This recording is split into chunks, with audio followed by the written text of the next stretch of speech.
गुरुजी मैं मेंबर हूँ या नहीं, मैं पेमेंट तो करता हूँ, कृपया जांच करें। आ गया, मेंबर हैं, काहे के लिए इतना टेंशन रखो? आपका नाम याद है मेरे को, शायद आज ही आपने पेमेंट किया था। हाँ, इतना टेंशन मत लिया करो, यहाँ पर ये सब चीज़ें मत पूछिए, है ना, निवेदन है आपसे। उसके लिए फ़ोन नंबर दिया आपको। Besides that, Fund of Funds, Startup India, and Startup Credit Guarantee schemes are assisting our youth. They are also becoming Rozgar Data. The highest ever medal tally in Asian Games and Asian Para Games in 2023 reflects a high confidence level. Rollout of air connectivity to Tier 2 and Tier 3 cities under Udan scheme has been widespread. 517 new routes are carrying 1.3 crore passengers. Indian carriers have proactively placed orders for over 1,000 new aircrafts. Expansion of existing airports and development of new airports will continue expeditiously. Jai Hind. कुल मिलाकर जो है airport भी बढ़ेंगे, सब कुछ बढ़ेगा भारत के विकास के लिए। जो कुछ कर सकते हैं वो कर रहे हैं। हाँ, एक चीज़ नहीं, बस फ्रीबीज़ नहीं दी गई, फ्रीबीज़ नहीं दी गई, है ना। ये फ्रीबीज़ वाला बजट नहीं। सब आशा लगाकर बैठे थे फ्रीबीज़ का बजट होगा, फलाना होगा, ठिकाना होगा। इस साल तो चुनाव है, ले नहीं दिया, कोई फ्रीबी नहीं। भारत का इतिहास गवाह है, 1947 से लेकर आज तक जब जब चुनाव हुए हैं उस साल बजट एकदम ऐसा दिया गया, ले सब ले जाओ, सब फ्री लो, ये टैक्स कम, वो टैक्स कम। कोई टैक्स कम नहीं किया, कोई नया टैक्स लगाया नहीं, कुछ नहीं किया। ये बजट एज इट इज़ जो है सीधा सीधा चला गया। कोई फ्रीबीज नहीं, कोई सब्सिडी नहीं, कोई कुछ नहीं, जो चल रहा था वैसे ही चलेगा। और जो एलोकेशन है वो एलोकेशन कहाँ गया वो बताएंगे, लेकिन पहले मोदी जी को सुन लीजिए, इनके मुंह से भी सुन ले भाई, किस तरह से भारत का ये बजट आने वाले समय में आपको बहुत फायदा देने वाला है। बजट में स्टार्टअप को मिलने वाली टैक्स छूट के विस्तार का भी ऐलान किया गया है। साथियों, इस बजट में फिस्कल डेफिसिट को नियंत्रण में रखते हुए कैपिटल एक्सपेंडिचर को 11,11,111 करोड़ रुपए की ऐतिहासिक ऊंचाई दी गई। किसको? कैपिटल एक्सपेंडिचर को। अर्थशास्त्रियों की भाषा में कहें तो एक प्रकार से स्वीट स्पॉट है। इससे भारत में 21वीं सदी के आधुनिक इंफ्रास्ट्रक्चर के निर्माण के साथ ही युवाओं के लिए अनगिनत रोजगार के नए अवसर तैयार होंगे। बजट में वंदे भारत स्टैंडर्ड की 40,000 आधुनिक बोगियां बनाकर उन्हें सामान्य यात्री ट्रेनों में लगाने का ऐलान किया गया। इससे देश के अलग अलग रेल रूट पर करोड़ों यात्रियों में आरामदायक यात्रा का अनुभव बढ़ेगा। साथियों, हमें बड़ा लक्ष्य तय करते हैं, उसे प्राप्त करते हैं और फिर उससे भी बड़ा लक्ष्य अपने लिए तय करते हैं। गरीबों के लिए हमने गांवों और शहरों में 4 करोड़ से अधिक घर बनाए। अब हमने 2 करोड़ और नए घर बनाने का लक्ष्य रखा है। हमने 4 करोड़ घर गरीबों के बन गए, 2 करोड़ और। जिन लोगों के घर अभी जो लोग नहीं ले पाए थे उनके लिए खुशखबरी है, अभी और घर आ रहे हैं, निश्चिंत रहिए। 2 करोड़ महिलाओं को लखपति दीदी बनाने का लक्ष्य रखा। अब इस लक्ष्य को बढ़ाकर 3 करोड़ लखपति दीदी बनाने का कर दिया गया है। आयुष्मान भारत योजना ने गरीबों की बहुत मदद की है। अब आंगनबाड़ी और आशा वर्कर उन सबको इस योजना का लाभ मिलेगा। साथियों, इस बजट में गरीब और मध्यम वर्ग को एम्पावर करने, उनके लिए आय के नए अवसर बनाने पर भी बहुत जोर दिया गया है। रूफटॉप सोलर अभियान में 1 करोड़ परिवारों को सोलर रूफटॉप के माध्यम से मुफ्त बिजली प्राप्त होगी। इतना ही नहीं, सरकार को अतिरिक्त बिजली बेचकर लोगों को 15 से 20,000 प्रतिवर्ष की आय भी होगी और हर परिवार को होगी। साथियों, आज जिस इनकम टैक्स रेमिशन स्कीम की घोषणा की गई है उससे मध्यम वर्ग के करीब 1 करोड़ लोगों को बड़ी राहत मिलेगी। पिछली सरकारों ने सामान्य मानवी के सिर पर दशकों से ये बहुत बड़ी तलवार लटका कर रखी थी। आज इस बजट में किसानों के लिए भी बहुत महत्वपूर्ण और बड़े निर्णय लिए गए। नैनो डीएपी का उपयोग हो, पशुओं के लिए नई योजना हो, पीएम मत्स्य संपदा योजना का विस्तार हो और आत्मनिर्भर ऑयल सीड अभियान हो। इससे किसानों की आय बढ़ेगी और खर्च कम होगा। मैं एक बार फिर सभी देशवासियों को इस ऐतिहासिक बजट के लिए शुभकामनाएं देता हूं। बहुत बहुत धन्यवाद। तमाम सारी स्कीम्स गरीबों के लिए, तमाम सारे लोगों के लिए। अब कंपैरिजन अगर हम करें पिछली सरकारों से, वो करते हैं, लेकिन उससे पहले ज़रा एक नज़र और देख लें बजट ने क्या क्या किया, किस किस के लिए किया। हाँ, encourage by the success of लखपति दीदीज 2 करोड़ से 3 करोड़ बढ़ा दिया। भैया दीदियाँ लखपति बनेंगी। चलिए, और कौन कौन क्या होना है? 1 करोड़ घरों को solar energy, free solar energy 300 unit हर महीने तक मिलेगी। ऐसा सोलर प्लांट सरकार देगी लगवा लेना फटाफट।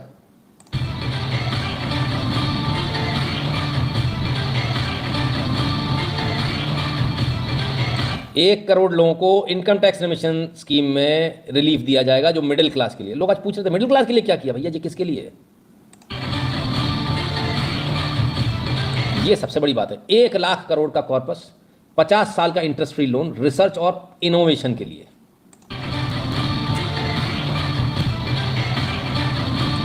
प्रधानमंत्री आयुष्मान योजना और आयुष्मान भारत आशा और आंगनवाड़ी वर्कर्स सबके लिए बढ़ा दिया गया है। 2 करोड़ और घर आने वाले हैं पीएम आवास योजना में।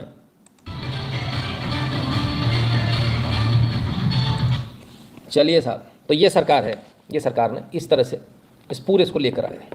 चलिए अब दूसरी बात, लाओ हमारे पास ऑप्शन तो यहाँ पे भी है ना, स्पैमिंग बंद कराने का। कोई टेंशन थोड़ी है, अपनी दादागिरी हर जगह चलेगी, मेंबर्स हो चाहे कुछ भी हो। कोई ये थोड़ी सोच सकता कि ऐसा हो कि कुछ भी कर लेंगे। ठीक है, अब आप ज़रा इसको देखिए। 2014 का एक बजट आया था, गलत समय पर वो बंद कर दिया ना, तो खैर 2014 का एक बजट आया था, गलत टाइम पर बजट आया था। सॉरी, जो बजट आया था चुनाव वाले उसमें आना था। तब मालूम है आपको, एक बहुत बड़ी क्रिमिनल कॉन्स्पिरेसी भारत के साथ रची गई। चिदम्बरम साहब लेकर आए थे, अगर मैं गलत नहीं हूँ तो, 14 का बजट 35,000 करोड़ रुपए की जो सब्सिडी थी, 35,000 करोड़ की। ऐसा कभी होता नहीं है, जिस साल का जो पेमेंट है वो उसी साल खत्म होता है, इसीलिए बजट होता है। बजट के मायने ही बदल दिए गए। 35,000 करोड़ की सब्सिडी अगले साल धकेल दी गई, बोले अगले साल देंगे इसको, सिर्फ फिस्कल डेफिसिट कम दिखाने के लिए कि नहीं घाटा नहीं है हमारे बजट में, इतना नहीं जितना आप लोग बता रहे हो। हुआ क्या, इससे जो कंपनियां थी जिनको सब्सिडी मिलनी थी, आपने तो बोल दिया सब्सिडी देंगे और आपने दी नहीं, अगले साल देंगे। तो वो 35,000 करोड़ रुपए किसने भरे? मोदी सरकार ने भरे आते ही। क्यों? क्योंकि जितनी ऑयल कंपनीज थी ये सारी थी जिनको सब्सिडी मिलनी थी ना, आपने कहा पेट्रोल सस्ता दे दो। पेट्रोल तो सस्ता है नहीं, तो सब्सिडी दे रहे थे ना बीच में, कि आपने कंपनी से बोला 100 रुपये तुमको पेट्रोल देना 80 रुपये में, तो उसे पड़ रहा 100 रुपये, बोले 20 रुपये तो हम देंगे, तुम इससे ज़्यादा कीमत मत लेना। आपने तो पैसे दिए नहीं, कंपनियां चरमरा गई, बर्बाद हो गई, बंद होने की कगार पर आ गई थी। तो तुरंत आते ही पैसा फूकना पड़ा इन कंपनियों में सरकार को। ठीक है, दूसरा, इन्होंने जो एक्सपेंडिचर प्लान है उसको 80,000 करोड़ रुपये कम कर दिया था। खर्चा ही नहीं करेंगे, खर्चा नहीं करोगे तो चलेगा कैसे? सरकार कैसे चलेगी? देश कैसे आगे बढ़ेगा? कुछ नहीं। तो ये इन लोगों का तरीका था अपनी तरह से चीज़ों को डील करने का, और आज तरीका बिल्कुल बदल चुका है। ठीक है ना। खैर, इंफ्रास्ट्रक्चर का जो पेमेंट है वो 8,000 करोड़ का था उस समय पर, है ना। तो ये फर्क पड़ता है। What about states who don't let central schemes? Sir scheme तो सारे उठाते हैं, है ना। खाली जो पॉपुलर स्कीम होती है ना, आयुष्मान भारत वगैरह, इससे दूर भागते हैं कि इससे वोट मिल जाएगा। बाकी सारी स्कीम उठाते हैं, मुद्रा योजना ये तो डायरेक्टली मिल रही है सर। जहाँ जहाँ जो है थोड़ा बहुत केंद्र का, राज्य का और राज्य जाना है। अब बजट की हाइलाइट्स देख लीजिए क्या क्या हुआ। डिफेंस मिनिस्ट्री को 6.1 लाख करोड़ मिले हैं। मिनिस्ट्री ऑफ रोड ट्रांसपोर्ट को 2.78 लाख मिले, 2.78 लाख करोड़, है ना। 6.1 लाख करोड़ सबसे ज़्यादा डिफेंस को, 2.78 डिफेंस को सबसे ज़्यादा दिया। क्यों दिया पता नहीं, गिल्ली डंडा खेलने के लिए दिया, है ना। 2.78 लाख रोड ट्रांसपोर्ट, रेलवेज को 2.55 करोड़, कंज्यूमर अफेयर्स को 2.13 करोड़, होम अफेयर्स को 2.03 crore, ministry of rural development 1.77 crore, ministry of chemical fertiliser 1.68 crore, ministry of communication 1.37 lakh crore और ministry of agriculture farmer 1.27 crore. अब जो इंफ्रास्ट्रक्चर में पैसा कहाँ कहाँ खर्च होना, रेस कैपिटल एक्सपेंडिचर जो बढ़ा दिया वो, हेल्थ केयर में सर्वाइकल कैंसर की वैक्सीनेशन के लिए जो है इन्होंने इसको प्रमोट करेंगे, है ना, सर्वाइकल कैंसर के लिए। लेकिन ये हमारे यहाँ पहले बिना बताए हुए आदिवासी बच्चियों पर इसका उपयोग किया गया था और उसके बहुत भयानक रिजल्ट आए थे। तो उसमें मेरे ख्याल से सरकार को दोबारा सोचना चाहिए ना। Maternity leave, child care schemes वगैरह तमाम सारी ला रहे हैं। रिन्यूएबल एनर्जी 1 करोड़ लोगों को 300 यूनिट फ्री बिजली जितना रूफटॉप सोलर स्टेशन दिया जाएगा। तमाम सारी और चीज़ें जो अभी तक आप देख चुके हैं। ठीक है, एनर्जी पे फिर से आऊँगा। Blending of compress biogas in compress natural gas for domestic use will be mandate. इसको ध्यान रखिएगा, बहुत काम की चीज़ है। एनर्जी पर आपको आना पड़ेगा। ठीक है, चलिए अब थोड़ा आगे बढ़ते हैं। मोटा मोटा ये बजट क्या कह रहा है इसको समझ लेते हैं। पैसा कहाँ से आएगा, कहाँ जाएगा। इनकम टैक्स से 11 लाख करोड़ आएगा, कॉर्पोरेट टैक्स से 10 करोड़ आएगा, 10 लाख करोड़ आएगा, जीएसटी से 10 लाख करोड़ आएगा, एक्साइज ड्यूटी से 3 लाख करोड़ आएगा, कस्टम से 2 लाख करोड़ आएगा, अदर टैक्सेस 0.1 करोड़, मार्केट से लोन लो गया 12 लाख करोड़ का, टोटल बोरोइंग हो जाएगी 17 लाख करोड़ की, है ना। स्मॉल सेविंग ये वो सारा मिला मिलू के 37% ऑफ द बजट हो रहा है ये। ग्रॉस रेवेन्यू यहाँ ये आ रही है 38.3 करोड़ की, टैक्स से आ रही है। बाकी अलग है, स्टेट का टैक्स जो है ये है नेट रिसिप्ट है। खर्चा कहाँ कहाँ कर रहे हो आप? एक्सपेंडिचर ऑन स्कीम्स, सब्सिडी में 4.1, सेंट्रल स्पॉन्सर्ड स्कीम्स में इतना, इंटरेस्ट पेमेंट देखिए 27.27 करोड़ से लाख करोड़। इंटरेस्ट पेमेंट बहुत ज़्यादा हो रहा है। सैलरीज कितनी है? 1.6 लाख करोड़। पेंशन कितनी दे रहे हो आप? 2.4 लाख करोड़। जरा देखिए, लोग कह रहे हैं ना पुरानी पेंशन वापस लाइए। भाई साहब पुरानी पेंशन का ही भुगत रहे हैं, सैलरी से ज़्यादा पेंशन है। लोग कह रहे हैं पुरानी पेंशन ले आओ, कांड ही हो जाएगा बिल्कुल, है ना। तो ये स्थिति है, कहीं भी आपको इतना पेमेंट नहीं मिलेगा जितना पेंशन में आपको देखने को मिल रहा है। तो इसलिए पुरानी पेंशन को लेकर सरकार नहीं आ रही है।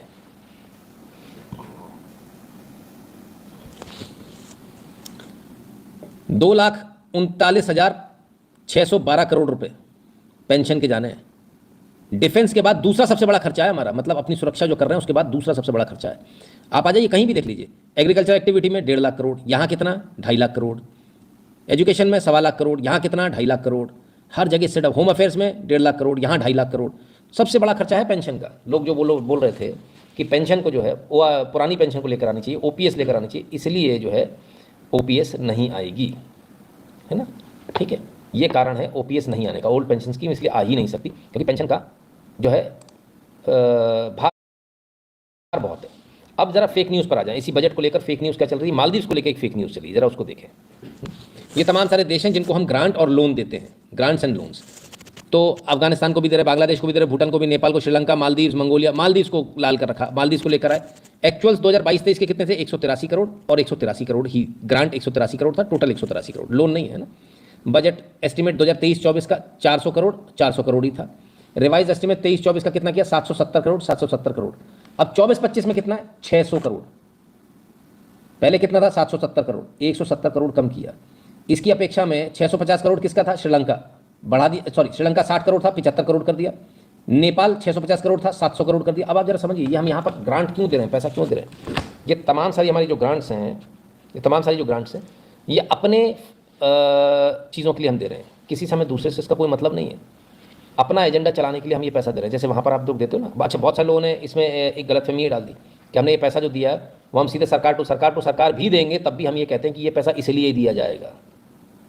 ऐसा नहीं होता कि फ्री में दे दिया तुम्हें जो करना करो उड़ाओ, हाँ, ऐसा नहीं होता। एक रुपये का हिसाब होता है कि अगर हमने दिया पानी की बोतल के लिए पैसा, तो पानी की बोतल ही आएगी। वो प्लांट भारत का लगेगा, उसका झंडा लगेगा भारत का। तो ग्रांट का मतलब ये होता है। तो पैसा कम किया मालदीव्स का, बढ़ाया नहीं है। पैसा खर्चा क्यों अभी पिछले कुछ सालों में क्यों बढ़ाना पड़ा? क्योंकि मालदीव में जो गतिविधियाँ हो रही थी उसमें आपका पैसा ज़्यादा लग रहा है। क्यों लग रहा है वो आप सब समझदार हैं, है ना, कि जहाँ आपके हाथ से ज़मीन जाने लगती है वहाँ पर ज़्यादा मेहनत करनी होती है, ज़्यादा पैसा खर्च करना पड़ता है, ठीक है ना। ऐसा ही नेपाल में, वहाँ पर भी पैसा ज़्यादा लग रहा है, श्रीलंका में कम लग रहा है। फिर भी अब लोगों को लग रहा है श्रीलंका में कम लग रहा है तो श्रीलंका का लगता है हम साथ छोड़ने वाले। नहीं, ऐसा नहीं है। श्रीलंका का हम बिल्कुल साथ नहीं छोड़ रहे, बल्कि अब जो सुनेंगे आप उसको देख लीजिए। My first advice to you would be, the next time you want to take a holiday, go to Sri Lanka. You know, I'm serious. Please go to Sri Lanka. I say this to all of you. Mix with the normal person in Sri Lanka. Sri Lanka जाइए। श्रीलंका की the news wire ने उठा लिया इसको, और वीरवराना, संजीवा वीरवराना कहते हैं, India's help for Sri Lanka in this moment of need will never be forgotten. इस प्रकार से मदद की जाती है। तो ऐसा नहीं कि सरकार की उससे ही मदद की जाएगी ग्रांट से, आप भी घूमने जाएंगे तो भी मदद होगी। तो ये बहुत सारी चीज़ें हैं। जो लोग फेक न्यूज़ चलाने का प्रयास करें ना, वो ना करें तो ज़्यादा अच्छा रहेगा। अब आते हैं, जो बात हो रही थी कंप्रेस्ड बायोगैस की। बायोमास सबसे बड़ी इसमें चैलेंज होगा। पहली बात तो बायोमास से बायोगैस बनाना। जितनी कंपनियां बायोमास में लगी हैं, बायोमास को इकट्ठा करने में, बायोमास ये सब करने में, एक तो उनका बहुत बड़ा फ़ायदा होने वाला है, क्योंकि भाई उनको सब्सिडीज़ मिलेंगी ना, उनको टैक्स रिबेट मिल रही है, उनको सरकार तमाम सारे जो रोल आउट्स कर रही है, तमाम सारे फ़ायदे, ताकि वो आएँ और ये सारा शुरू करें। अब ये कंप्रेस्ड बायोगैस बनाएंगे इससे, ये सबसे बड़ा होने वाला। किसी ने कमेंट किया था कौन सी चीज़, EV versus hydrogen. Sir biogas सबसे बड़ा होने वाला, मुझे ऐसा लग रहा है ना। तो बायोगैस का जो है प्लांट जो लोग लगाते हैं, बायोगैस में जितनी कंपनियां काम करती हैं, उनमें आपको फ़ायदा हो सकता है। अब इनमें कौन कौन सी हैं? एक है प्राज इंडस्ट्रीज़, अगर आपको याद हो, DCM श्रीराम, ये भी गैस और बायोमास में काम करती है, ठीक है। महानगर गैस बायोमास, पेट्रोनेट LNG, ये भी बायोमास में करती है। ऑयल इंडिया लिमिटेड भारत सरकार की कंपनी है, धीमे चलता शेयर, बड़ा पक्का शेयर है। इंद्रप्रस्थ IG पेट्रोकेमिकल्स, ठीक है, इसको आप देख सकते हो। HP ये भी काम करता है, इंडियन ऑयल भी काम करता है इसी क्षेत्र में, और अडानी गैस भी इसमें काम करता है, अडानी टोटल गैस, है ना। और एंटोनी वेस्ट जो है वो भी इसकी हैंडलिंग में काम करते हैं। तो तमाम सारे वो शेयर्स हैं जिनको आप ले सकते हो, जिनसे आप कुछ पैसे कमा सकते हो। अभी इसमें से आपको जो स्टडी कर लीजिएगा, जो आपको ठीक लगता है वो शेयर ले लीजिएगा। ये फ्यूचर के लिए, लॉन्ग टर्म के लिए, शॉर्ट टर्म नहीं है कुछ भी। महीने 2 महीने में कुछ नहीं होने वाला, एक आध दिन में करोड़पति नहीं बनने वाले हो आप। ये अगर आप रखोगे तो 5-1 साल बाद, वैसे 1-2 साल में रिजल्ट दिखने लगेगा, लेकिन 5-1 साल बाद आप एक अच्छा रिटर्न इनसे उम्मीद कर सकते हो, क्योंकि भारत शिफ्ट हो रहा है ऑयल से, है ना, पेट्रोल से शिफ्ट हो रहे हैं हम। तो समय लगेगा थोड़ा सा, लेकिन हो जाएगा, ठीक है ना। तो मेरे ख्याल से वो जिनका भी कमेंट था, मैं तो भूल गया किसका कमेंट था, अब शायद आपको जवाब मिल गया होगा कि हम किस पर जाना है, ईवी पर जाना है या हमको इस पर जाना है। हमको ईवी पर नहीं जाना। ईवी के मुकाबले ईवी का भी उतना बेनिफिट है, ईवी में भी सरकार बहुत कुछ बेनिफिट दे रही है, ईवी की कंपनीज बढ़ेंगी फिलहाल, लेकिन फ्यूचर जो है शायद ईवी पे ना जाके हम शायद बायोगैस पे या फिर कंप्रेस्ड गैस पर जाएं किसी प्रकार की। और ये बात पक्की मान लीजिएगा कि 2030 के आसपास, बहुत पास है, 6 साल बाद 2030 है, 2030 के आसपास हम जो LNG जो इंपोर्ट कर रहे हैं, हो सकता है हम इसको पूरी तरह से बंद कर दें, हमें ज़रूरत ही ना पड़े, अगर हम अच्छी तरह से इसको मेंटेन कर गए, ठीक है ना। क्लियर है। तो ये तो गई बायो गैस की बात है ना, कंप्रेस्ड नेचुरल गैस, बायोगैस, ये तमाम सारी।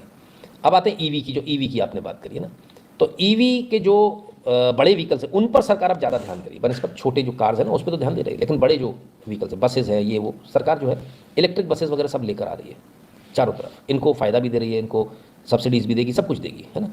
तो इसमें कौन कौन सी, एक है ओलेक्ट्रा जो बस बनाती है, फिर एक JBM ये भी बनाती है, टाटा मोटर्स तो है जो इलेक्ट्रिक व्हीकल बनाते हैं, आयशर भी इलेक्ट्रिक व्हीकल्स में कूद रहा है, अशोक लीलैंड भी कूद रहा है, प्रिसिशन इंडस्ट्रीज़ ये भी कूद रहे हैं इसमें, है ना, सॉरी प्रिसिशन कैमशाफ्ट्स ये भी कूद रहे हैं। एक है ऑटोमोटिव एक्सेल, ये भी इसमें कूद रहे हैं। फिर वार्ड विजार्ड करके ये भी इसी में है। सुब्रोस बहुत बड़ा नाम है ना, इसको भी आप देख सकते हैं। एक जेनसोल है, इसको भी आप देख सकते हो। Then you have Mercury EV tech, ये भी सोलर EV व्हीकल्स में। फिर सोना BLW ये भी हैं। ऐसे तमाम सारे जो हैं कंपनियां हैं जिनको आप देख सकते हो, जिनके आपको क्रेडेंशियल सही लगे, कि मैं कोई शेयर का नाम नहीं बताने वाला हूँ यहाँ पर कि ये लेना या ये नहीं लेना, है ना। इसका रीज़न है कि इसको पढ़कर, इसको अच्छी तरह से समझकर, इतने सारे नाम दिए, 10 एक नाम दिए मैंने दोनों जगह, इनमें से देखकर आप किसी अच्छी कंपनी में जिसके फंडामेंटल बहुत स्ट्रांग हो, जो कंपनी बड़ी हो, जिसका बेस अच्छा हो, उसमें आप इन्वेस्ट कर सकते हो। क्योंकि ईवी वाली कंपनी या तो बढ़ेगी या गायब भी हो जाएगी, है ना, पर इनमें से ऐसी कोई कंपनी लगती नहीं जो गायब होगी, है ना। फिर भी अपने हिसाब से आप सोच समझ के इन्वेस्टमेंट कीजिएगा। कुल मिलाकर आप इन्वेस्टमेंट आपको 3 जगह मिलेगा, 3 या 4 जगह। एक जो ऑफशोर सोलर विंड एनर्जी में काम कर रहे हैं, ऑफशोर विंड एनर्जी, है ना। दूसरा जो लोग सोलर पैनल में काम कर रहे हैं। तीसरा जो लोग biogas, compressed natural bio gas में काम कर रहे हैं, है ना। और चौथा आपको इलेक्ट्रिक व्हीकल्स। इन सब में आपको ग्रोथ मिलेगी आने वाले समय में, ठीक है। तो आप लोग अपना जो इन्वेस्टमेंट करना उसको इस हिसाब से थोड़ा सा डाइवर्सिफाई कर लीजिएगा। मैं कहूँ, अगर मैं ज़्यादा बड़ी बात ना बोलूँ, तो आपका जो पोर्टफोलियो है उसमें से 30% आप इन सेक्टर्स के लिए निकाल लीजिए, है ना। ग्रीन एनर्जी में 30% पैसा डाल लीजिए। आप मुझे याद करेंगे, इतनी ग्रोथ कोई सेक्टर नहीं देने वाला आपको, है ना। तो आपका जो भी पोर्टफोलियो हो, आपने जो भी 2-4-10 करोड़ का जो पोर्टफोलियो बनाया, उसमें से 30% के आसपास यदि आप इधर लेकर आते हैं तो आपको अच्छा बेनिफिट मुझे लगता है मिलना चाहिए, है ना, आने वाले समय में, ठीक है।